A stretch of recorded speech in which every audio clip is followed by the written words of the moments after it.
Hello everybody, this is official start of our webinar. We are in both from Cypherdog, me and Pete Speed. Our webinar will be about that how encryption enhance zero trust, and the first part will be hosted by Pete, the second by me. Pete, floor is yours. Great. Thank you very much, Przemek. Thank you. Good morning, good afternoon, good evening, depending on where you are. Perhaps if we go to the first slide, and I'll do a little bit of an introduction. You can see our faces there just for a second. But yeah, welcome. Thanks ever so much for taking the time to join us today. This is in a series of webinars that Przemek and I have been running, and today, as you can see from the agenda, the theme is very much around zero trust. It's a subject which has been used a lot in recent times, but now seems to have gone away again. But people are still using zero trust. And what we're going to look at today is really particular zero trust models, how encryption fits into that, and also if you're looking to maybe define a zero trust model, what do you need to think about, and also if perhaps you've already got a zero trust model, but maybe things haven't been working out. Maybe there's some loopholes there that we can help you with. And also what's behind zero trust? Why do people perhaps consider it? We'll talk a little bit about encryption, which is what we do, obviously, and really where we fit in. And it really doesn't matter, as I say, what stage you're at. If you're at an early stage of zero trust, or if you're perhaps at a more mature one, it's where encryption can come in and actually help you with your zero trust model. And then we'll talk a little bit about our solution, obviously take some questions. And we've got a great little offer to close with today as well. So if you have any questions, please put them in the box. We'll be happy to talk about that. So yeah, defining a zero trust model. Like I say, it's a fairly overused phrase. Sometimes people have jumped on the bandwagon. It's very clear that a lot of vendors have done that. But really, what's the kind of aim of zero trust? Well, really, it's to make sure we've got secure connectivity, and really by removing obstacles in the way that we perceive as trust, and just really operate in more of a never trust, always verify, and always check things, rather than actually just assuming. And that's probably been the pitfall of the past, really, because we've always just assumed that things were working when perhaps they're not. Another area of zero trust is that we tend to also perhaps hide the network from the users, just also to provide further protection as well. Because if the network doesn't know who you are, then you ain't coming in. It's kind of the gatekeeper at the door. And really the sort of traditional approach of just having perimeter protection, that seems to be quite old-fashioned now, although it's zero trust is obviously a much higher layer. And what we need to look at now, and the reasons why people are actually looking at zero trust, is because if you just have legacy systems looking after your security and it's just perimeter, they tend to be a little bit inadequate in terms of maintenance. You'll definitely find some system gaps, and that can also lead to really poor VPNs as well. And I was just talking to somebody last week, and they were saying how much effort it takes them to maintain their protection and their infrastructure. So to have a zero trust model could take some of that headache away. And also, really, it's making sure that you're protected not just from outside attacks, but inside attacks as well. And we'll talk a little bit about that in a moment. But also, how can you manage your security protocols effectively just from a single site, where things need sort of constant verification?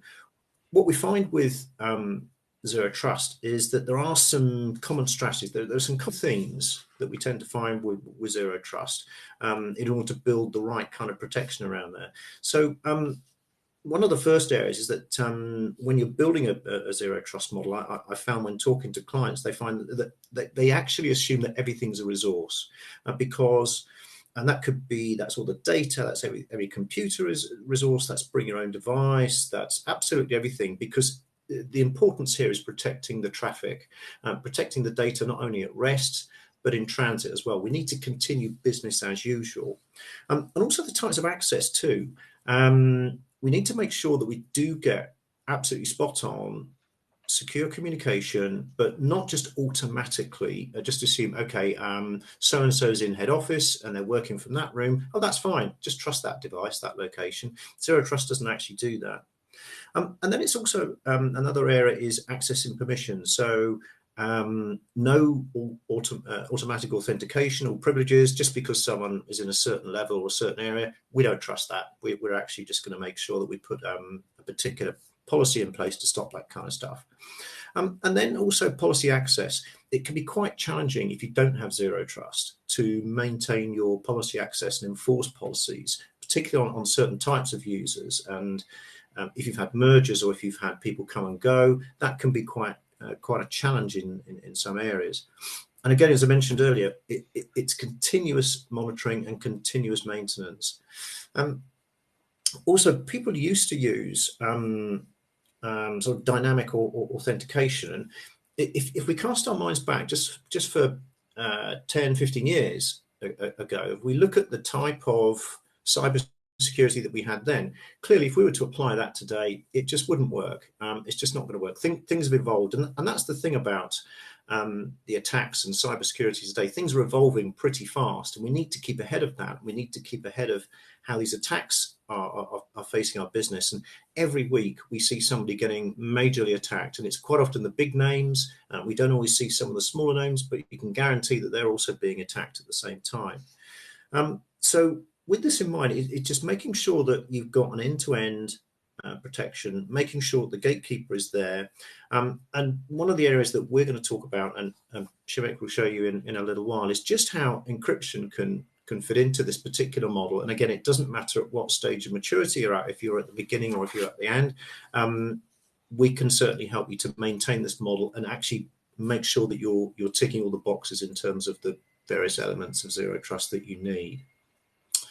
So if we now talk about really what's actually driving zero trust, and how come we see this phrase and we hear it a lot. Well, first thing is COVID, but I'll come on to that in a moment, because that's kind of separate, because zero trust was around a little bit before COVID, but COVID has definitely had quite an influence on that. One particular area is the fact that access is definitely needed from multiple sites into multiple systems, and that's quite tricky to manage. So how can you do that if you don't have a particular policy in place? That could be pretty awkward. Another driver, certainly from sort of UK to Europe, is Brexit. We're now talking about different suppliers. We're looking at different ways of trading. And also with the recent conflict that started this year, that's also changed things, because we're now looking at different suppliers, certain countries we can't talk to anymore. And then probably another area is the massive surge in cyber attacks. And the predictions that we read today from the analysts say that 2023, it's probably going to accelerate and it's probably going to get worse. So we need to kind of prepare ourselves, which is another good reason for why zero trust has become in vogue again. So I was talking to somebody just last week, actually, and they're part of a government organization, and I was asking them about their particular security protocols. And I said, what do you feel are some of the benefits of zero trust? And he said, well, to be honest with you, I feel as if I've got increased security by using it. It's better threat detection. And to be honest, it just helps my overall risk management. I just feel as if I'm a little bit more in control of my cyber security and protecting the organization to which I'm responsible for. So again, I said, so one of the interesting areas, I said, is also people are moving away from, and this seems to be quite common actually, just in a debate that we had last week, moving away from a single point barrier. So making sure there's not a single point where it's going to be vulnerable. Because particularly when we look at traditional VPNs, firewalls, appliances, they've got some gaps. They're doing a good job. They're probably doing a very good job in some areas, but maybe they're not 100% secure. So we need to kind of look at that. So the idea behind zero trust really is to solve the vulnerabilities, really to look at, before they become a major breach, how can we make sure that we stop these things happening and have one one policy of latitude across everything. And again, one of the things we talk about when we talk about zero trust is very much a layered approach. And I think that's probably how cybersecurity has definitely matured over recent years, by bringing in the products into the gaps where you get a best of breed, cutting edge, and a new solution comes onto the market which fits the gap. And if you've got systems in there, and if you've got boxes and appliances in there that are doing a great job, then it's definitely the old adage of, if it isn't broken, then don't fix it. So just to talk a little bit about COVID for a minute, that's really driven zero trust. We saw a huge impact in zero trust, because with people working remotely, they could not go into the office. So how could they manage this? I mean, there's been a large explosion of remote working, and certainly hybrid workforce, and that looks like it's here to stay. People are definitely being prepared. They've seen cost benefits, productivity benefits as well. But again, we need to access multiple systems. So, for instance, certain government clients, they need to access maybe 5 or 6 systems just for one level of procurement. Now that's quite tricky. So how can we do that? Well, zero trust can probably help us with that. For instance, if you go into certain government buildings, there's a mandate that says, I'm sorry, but you can't have WhatsApp on your phone, and you can't use it because we consider that to be a threat. And also bring your own device. That's really been a bit of a headache for a lot of IT managers and IT directors, because how do you manage that? If people are accessing systems, and you can guarantee there'll always be a few of us that will try and find a way around a system and a way around the infrastructure to get to what we need to get to, because we need to get to some information quite fast. Then, of course, finally, the other areas, which again has been a little bit of a knock-on effect from COVID, is really the fact that we need to access particular data. We need to move data around. It's really, really key. It's really important. And we still need to collaborate as companies, both internally and external as well. And again, as I mentioned earlier, if we've got new suppliers coming on, then that's also important that we can actually collaborate and work with them as well. So just wanted to maybe talk a little bit now about some of the insider threats, which are also happening. And again, this is probably inside threats. I mean, they are probably the hardest to prevent. They can be negligent, they can be malicious, they can just be purely a compromised system, but they're really, really difficult to manage. And by having tighter security, tighter protocols, that actually helps us to make sure that we can stop these. But again, having a zero trust model and making sure that things are locked, that makes things a little bit easier. But also making sure that we enforce policies, because that could be quite difficult if you don't have a zero trust model. I know several IT managers, it's their biggest headache is trying to enforce policies on people with different systems, and that can actually be quite tricky. So again, we as a company, we're very much encryption driven. That's where we can really help, and that's where encryption comes in quite nicely. And if you were with us on the last webinar, we talk about how everything starts with encryption, and really encryption sits across as a really nice layer across zero trust, and it's a really nice solution to have in that particular area. But we'll talk a little bit more about that in just a second. So the key thing here is that if we ask everybody, what's the most important thing? Well, it's my data, it's my intellectual property. That's what's key. I need to carry on with business as usual, but I need to make sure that my data's safe. If I want to talk to Mr. A, but don't Mr. B to see what's going on, I need to make sure I can send the data across quite dynamically and make sure that that's going to be safe. So one area that's definitely is the way that we've actually the way that we've worked has changed, but also the way that we're sending data has changed. We send it from multiple areas. If somebody needs something quickly, we'll probably use our phone or our tablet. We'll use it very, very quickly. Does that cause an issue? Is that a possibility where it could actually be breached? So again, the way that we're actually accessing information is tricky too. How can we make sure that the device we're using, and it's interesting, I was on a train last week and I sat there at one point in the carriage and I could see 4 different laptops and I was reading 4 different people's emails.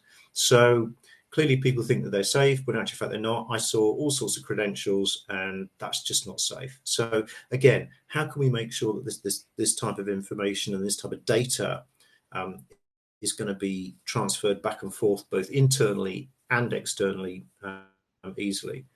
And again, one of the biggest areas where people are actually hacked is the unstructured data.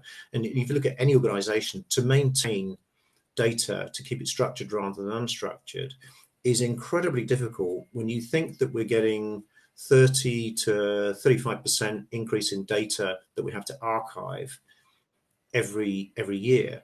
That's a lot of data, and that's the stuff that we know about as well. So that's pretty tricky too. So that's another area where there could be a little bit of vulnerability. And as we mentioned, the traditional defenses and the traditional types of protection, even maybe going back sort of a couple of years ago, just aren't quite enough now. We need to think a little bit more outside the box. And the reason for that is because all of the attacks that we're getting are far more intuitive and are becoming far more intelligent in terms of how you can actually hack organizations.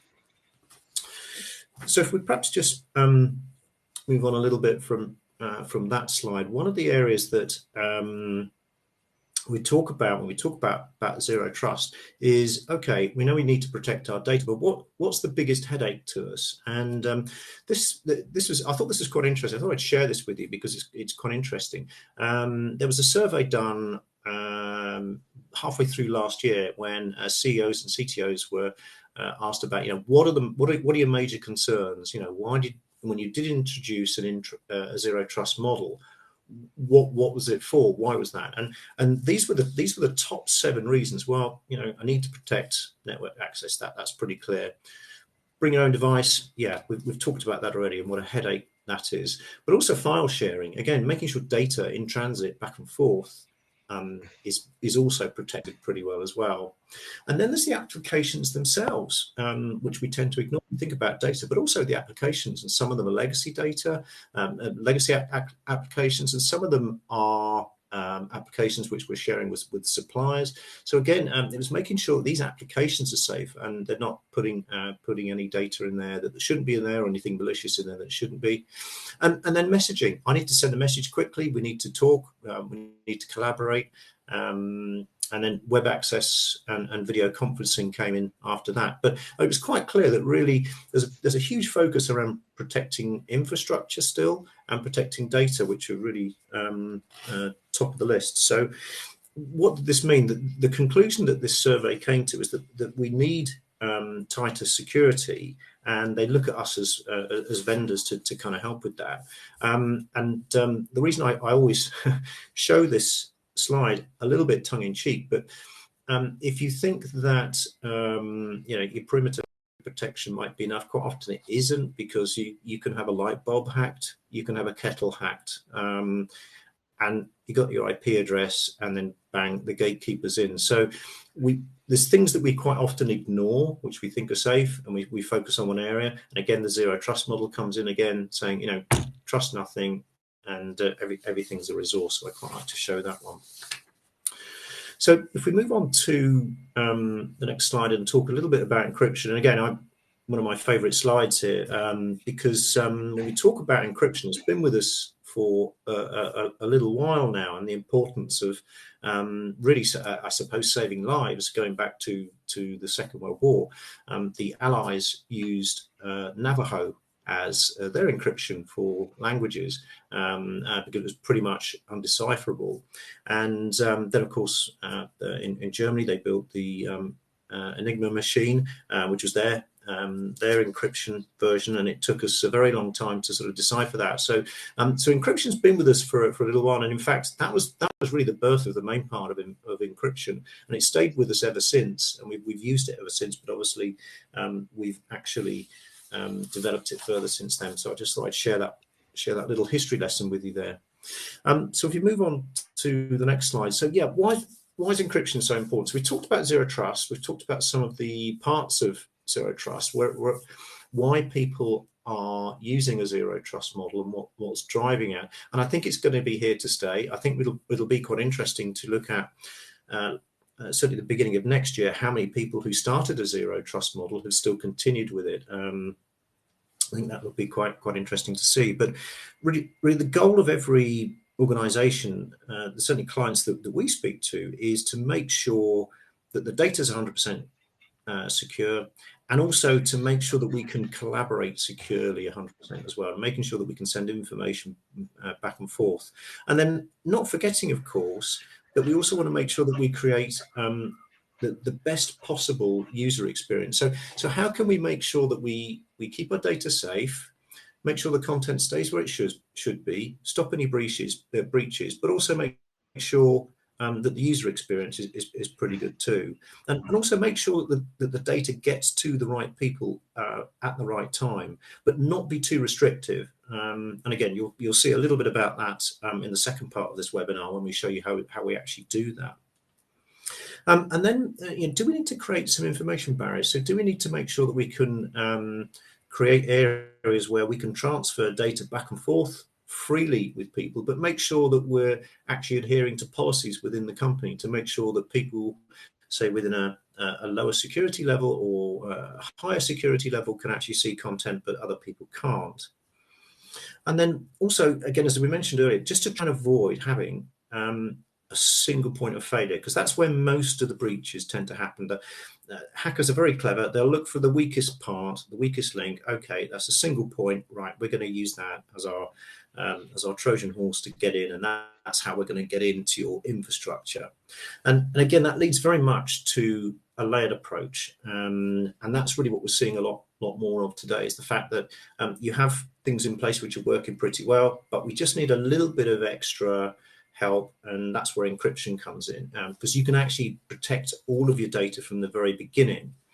And certainly, I think as we go into next year, I think there's going to be an even tightening of that. So, really, just wanted to talk a little bit about how encryption helps. So what if you've got a zero trust model already in place? As I said, if you could have a mature model, then that's fine. One of the things we can do at the very beginning, it all starts at the very beginning of a conversation or transferring some data. Przemek might want to talk and give some messages, and he might want to send me a file, and that's how we're going to talk from the very beginning. So to make sure that we're actually making it compliant at the same time, obviously, to make sure that all that data is safe, and that's either on premise or in cloud, and it doesn't matter from which device you're sending it to and from, or where it's going back and forth, to make sure that data is actually protected. And then obviously when we talk about compliance, it's so important these days, because the fines are getting bigger and bigger by the day, and the regulators are definitely sharpening their teeth in terms of making examples of people, because they want to show their own worth, and quite right too. So making sure that you're actually still compliant, not necessarily just having a tick in the box, but making sure that you are compliant, and that you are making sure that policies are actually being enforced at the same time. And then obviously, as we talked a little bit earlier about maintenance, part of the reason of having a zero trust model is to make sure you're not constantly having to maintain different systems. By having some encryption at the very beginning, it also means that you're not spending as much time checking other areas and checking other devices, and it should help productivity, and it should actually help you in terms of your zero trust model moving forward in the future as well. So if we move on to the next slide, please. So this is going to be the last one from me, or certainly second to last one from me, before we move across. But just wanted to tell you a little bit about us, Cypherdog. You can see we've got lots of awards at the bottom there, which we're really proud of. And we're a young company, and we're a young, fast-growing company. And I think what's really been quite exciting is just how well received our encryption solution has been received by both individuals and now by companies.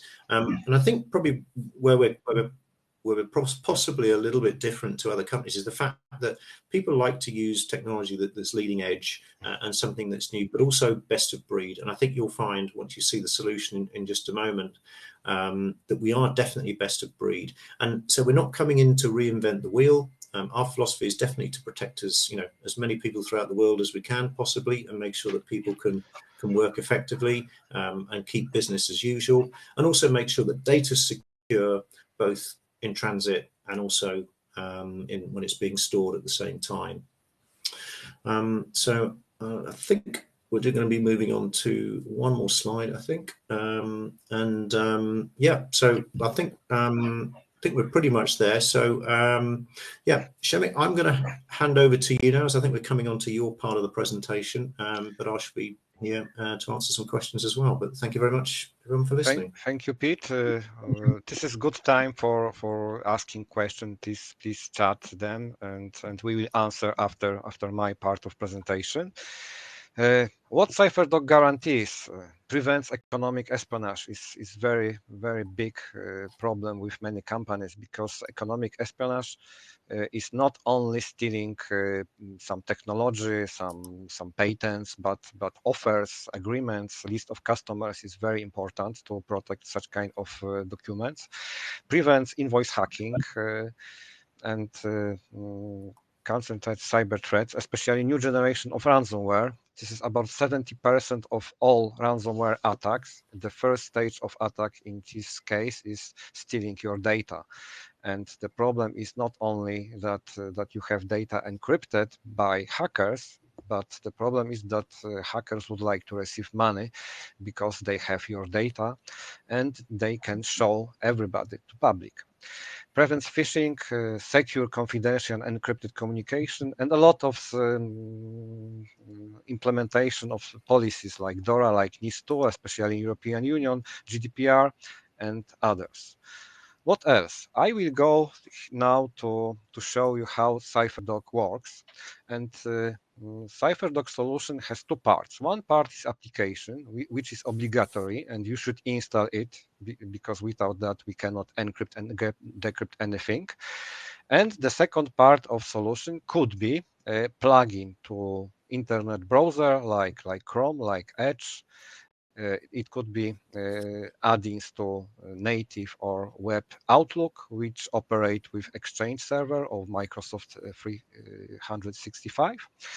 And I show you this short application, and you can see this is in Polish now, so I change language to English. It will be easier for everybody. So you can see that the first thing what is important is backup your keys, because after installation application during registering user, application is creating pair of keys, public and private. Public is on our servers, protected for sure, but private keys is on user's device in single user version, but in business version, private key of user is stored on local server involved. But from the user's point of view, the application in single user version and business version looks the same. And you have a possibility to encrypt any file or text or decrypt any file and text. But if you have installed plugin, it will be easier to encrypt or decrypt any email message or attachment. So if I would like to create new email, so maybe I will prepare email to myself, to other mailbox.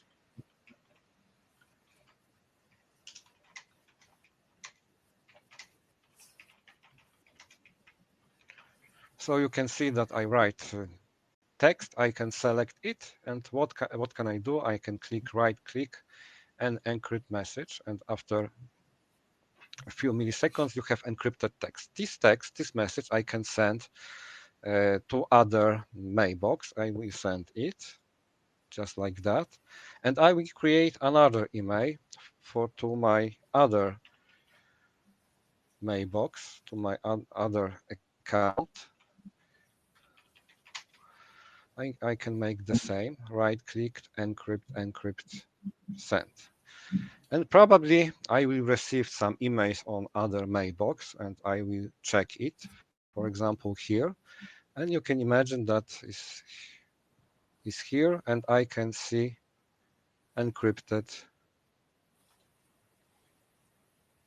text. And you see that this text was decrypted automatically using plugin to Outlook. This is Outlook connected with my Microsoft 365 account. So we have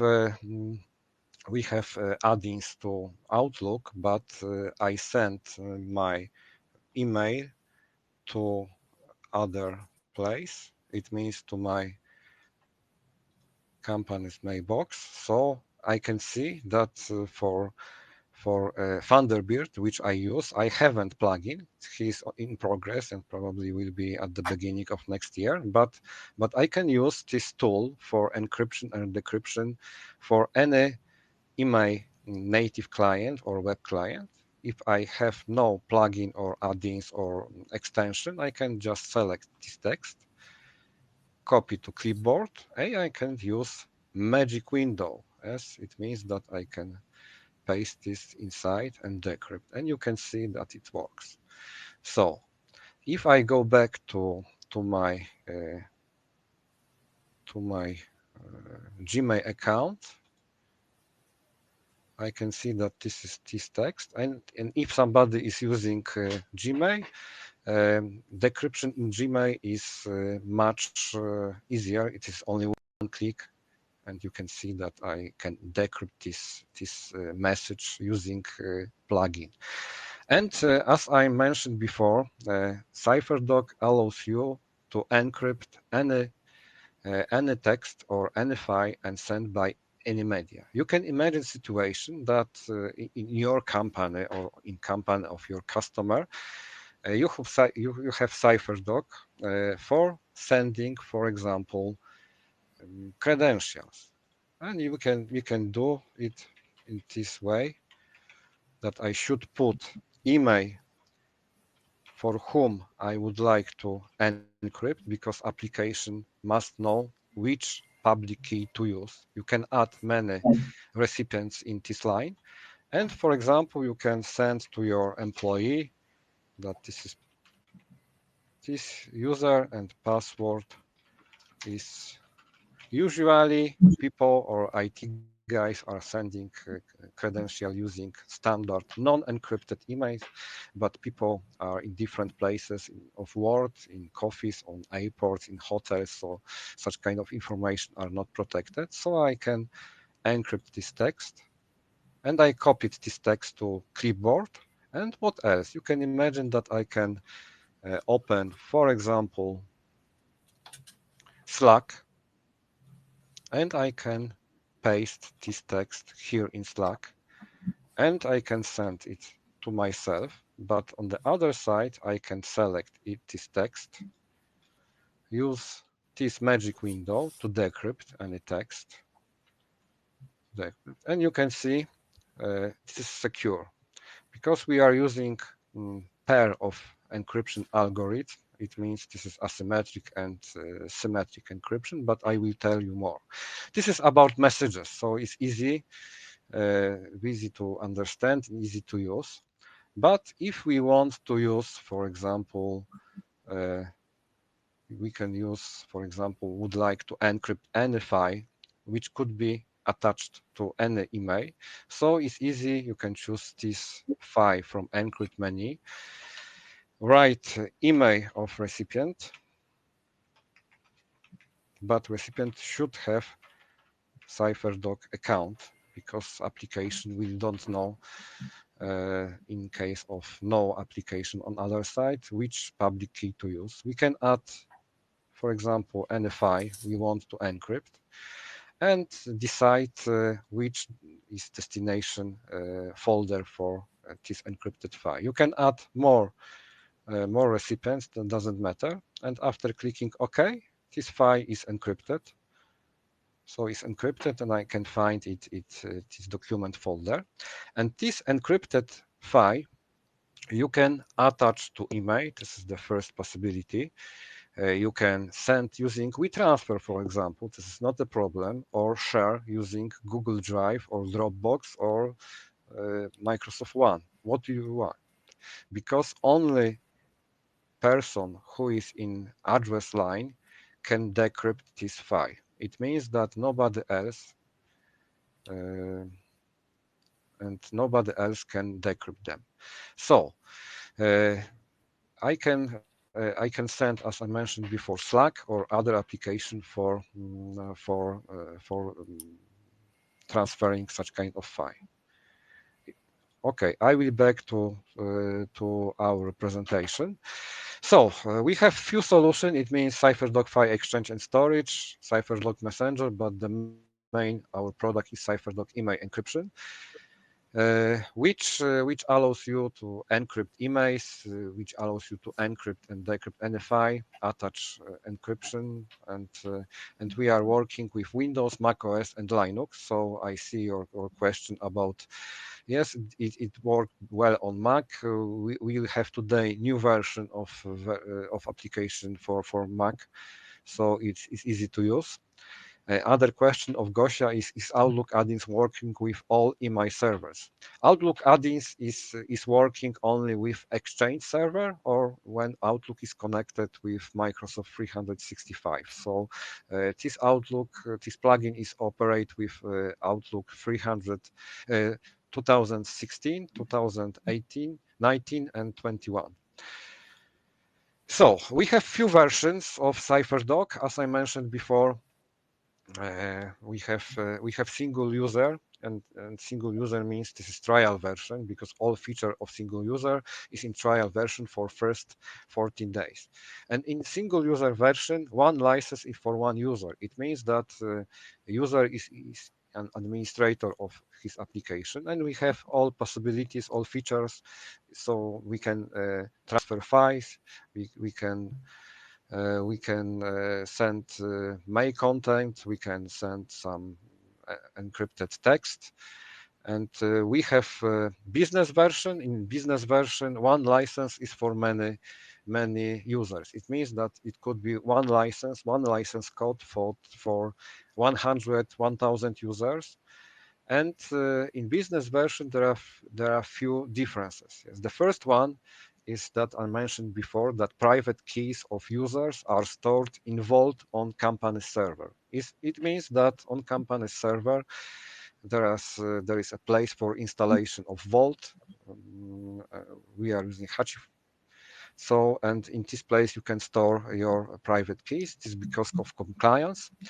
And in business version, this admin console, which allows to manage users, to suspend user, to add user, to cancel user, delete user, and there is a possibility for checking private keys that they are the same on end user application and on Vault. There is a attached proxy server, which is inside our package. We delivered this proxy server, which gives you possibility to communicate between endpoint application, panel admin, and Vault, because Vault is installed on server which have no access to the internet. It means it should be in 100 secure. Why Cypherdog? The first point is that this is independence from email provider. It means that we are not connected only with Microsoft, only with Google. We can use this software with any email provider we want. We have plugins or extensions or add-ins for a few application, few browser, but you always can copy this encrypted text and decrypt them in Magic Window. And this is not only protection of internal email. You can use this tool for cooperation with your suppliers or customers or your lawyer, your accounting office or HR agency or other site of communication. You can collaborate and send protected documents with everybody. And there is a low entry level, because I didn't mention before that there is a free version, and free version allows you to decrypt anything you received. You can decrypt, for example, mail content. You can decrypt any file you received. So, for example, if you want to send to your customer invoices using Cypherdog's encryption, your customer can have only free version because the communication is only from you to your customer. And as I mentioned before, this is tool for encryption of anything. Yes, you can encrypt any text or any file and send them through any medium. It means you can encrypt, for example, only part of text in your Google Doc sheet, for example, or in any other document or in Word document, and you can send this encrypted part of text using anything you want, using Telegram, using WhatsApp. This is secure in 100%. And we have three platforms. It means Windows, Mac OS, and Linux. Linux is on demand. And we have plugins to Chrome, Edge, Outlook, and we are preparing plugins to Firefox and Thunderbird. The most important thing that in our solution there is no trusted third party. It means that email provider has no access to real content of your emails, including attachments, including messages. Solution provider, it means we have no access to your data. We don't know what is inside because we haven't any copy of whole or part of your private key, and we are not using any external certification authority. Only we sign, every user sign on public key using own certificate, which is created by application on user's device, but we have no communication between any other third party. So we can say that we are better as S-MIME, for example. We are using unique cryptographic methods. It is similar to PGP or S-MIME. I will show you on next slide. We protect private key, which is real private, because there is a lot of solution. We know that private key is not private because the copy is stored on vendor server.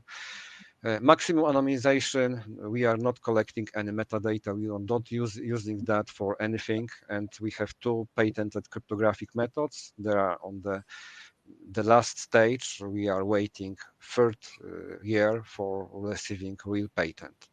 And this is very, very interesting slide because it's hard sometimes to imagine because we talk about asymmetric encryption, but we can send encrypted text or encrypted file sent to many recipients because we use some combination of at the beginning of any process, we are creating unique symmetric key, and this unique symmetric key is encrypted using asymmetric encryption for every recipient and sender. And using this unique symmetric key, all data to encryption are encrypted, and whole block of data, it means which have header with few parts, is transported by any media to recipient part. And every recipient try to use their asymmetric private key to decrypt this encrypted symmetric key, and this symmetric key, when it's encrypted, is used for encryption rest of data. It means that I show you during live demo that me as a sender, I can see what I sent because this is encrypted by my public key, and I can use for decryption my private key, which is on my device. What else? This is benchmarking between Cypherdog, S-MIME, PGP, and you can see that in our solution is possible for the manual message encryption and decryption. This is not integrated with email native client. We are not dependent on any external certification authority, and this is problem of S-MIME. And what is important that in PGP there is a possibility that hacker can change public key of receiver. If somebody is in trusted network of this recipient, it is possible to change it. And this is big problem because you think that as a sender that you encrypt such kind of data for real recipient, but you encrypt them for hacker, which has own private key connected with this public key and can decrypt your data. And very important thing is that this is for normal user. Yes, if you want to use single user version, is easy to install, easy to use. Because if you want to use PGP or SMIME, you should have some IT skills. We are preparing special. Our solution is blockchain ready because next year we at the beginning we plan to have uh, all public keys in blockchain. And as you know, probably in SMIME, local computer can be attacked, and you can hackers can change certificates.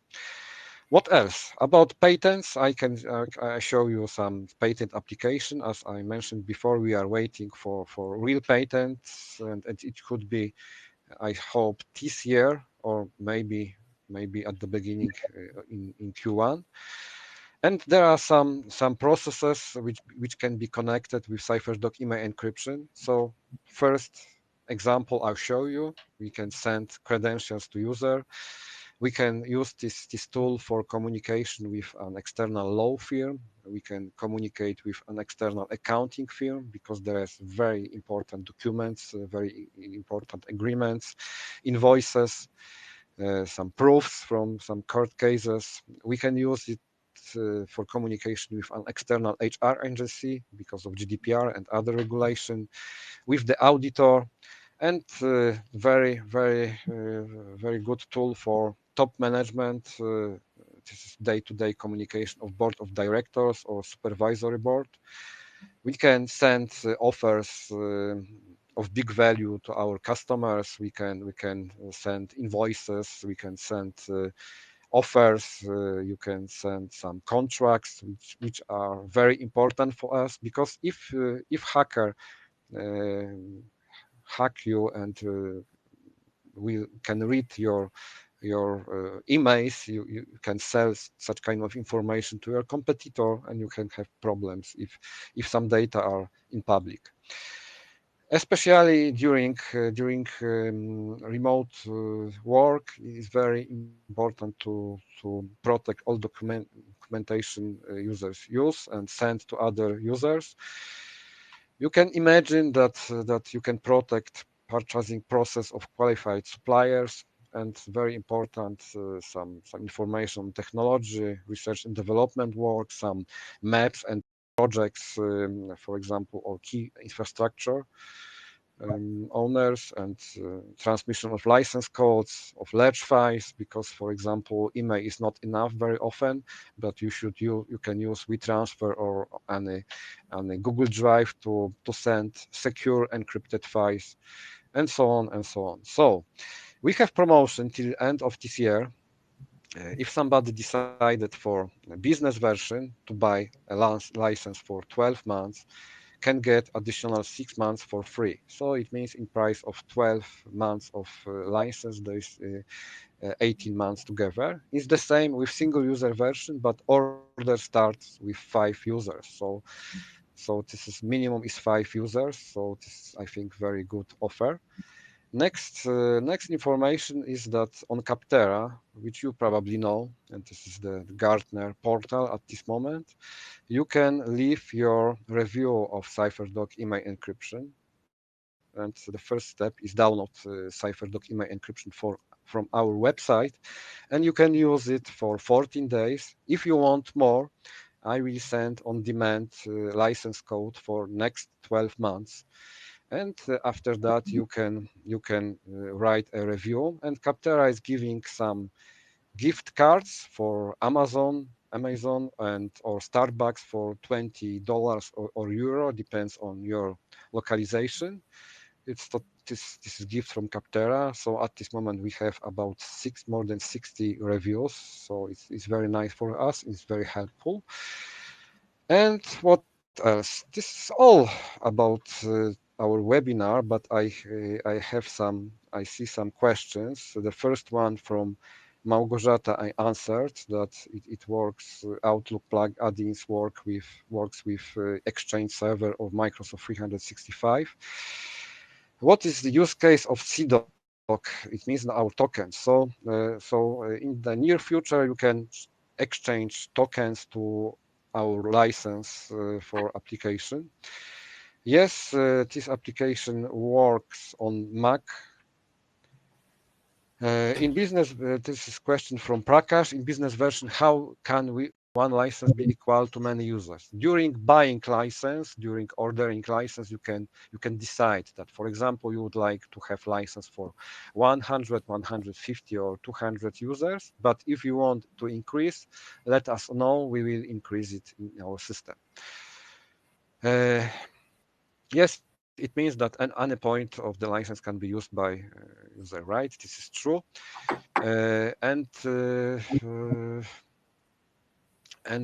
What else?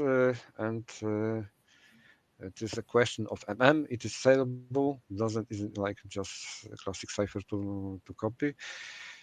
Isn't this like a few hours of coding max? No, this is not application for few hours coding. Our developers use the same cryptographic methods which we have in Cypherdog email encryption, Cypherdog file exchange and storage, and we spent on Cypherdog email encryption 9 months in in team of 4 developers. How do you share new keys? But which keys? We send only encrypted public keys to on our server. We don't share any additional keys.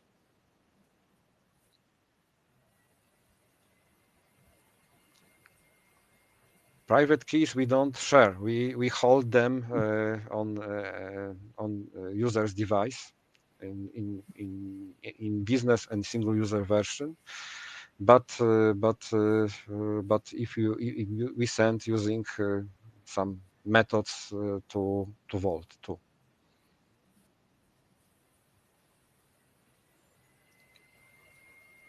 So if somebody has additional question, please ask.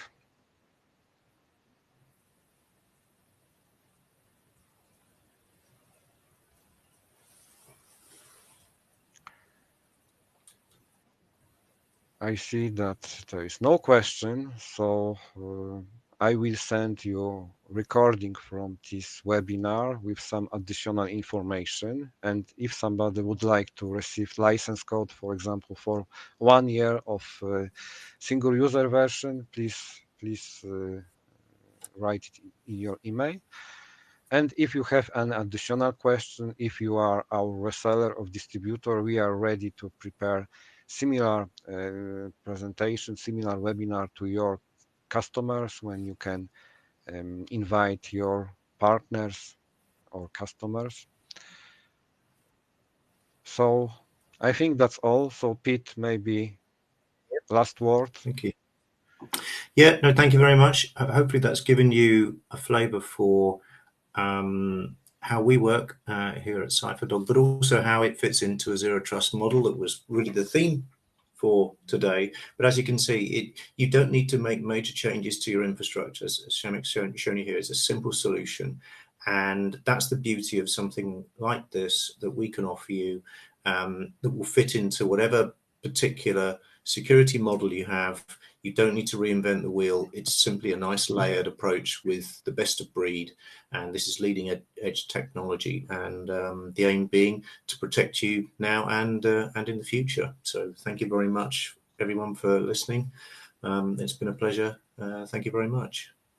So bye. Have a nice afternoon and evening. Thank you. Take care, everyone. Bye-bye.